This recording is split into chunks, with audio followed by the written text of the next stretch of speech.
Chache. Naam. Niko sawa. Hongera na pole kwa mchezo. Shukrani sana.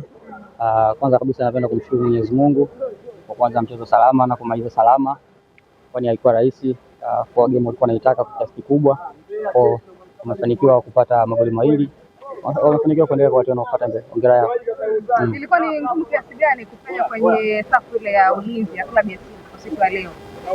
Ilikuwa ni ngumu kwa asilimia nyingi kuliko kutokupenya. Naamini kwamba mpango tulioingia nao sisi ni kuwaheshimu cha kwanza, kwa maana kwamba tusingewaheshimu wala ndio matokeo yangekuwa tofauti, lakini tumewaheshimu, ndio maana tukawa tunapata wakati mgumu kutoka chini kwenda mbele kwa haraka, kwa sababu tulikuwa tunaanzia katikati kukaba, kwa hiyo tunategemea transition tushambulie kwa haraka, kwa hiyo ndio maana ugumu ulikuwa umepatikana.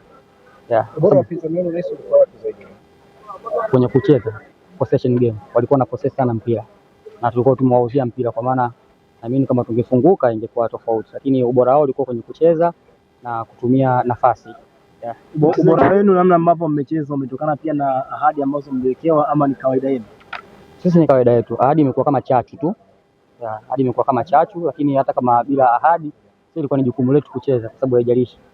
Mchezaji gani kwa upande wa mpinzani wenu ambaye aliwapa wakati mgumu sana kwa mchezo? Kwa kipindi cha kwanza of course wachezaji wote, lakini kwa kipindi cha kwanza sana sana kulikuwa kuna huyu anacheza right wing nani jezi namba 7 Henry Basegei na yule jezi namba 10 na Luemba kama sikosei.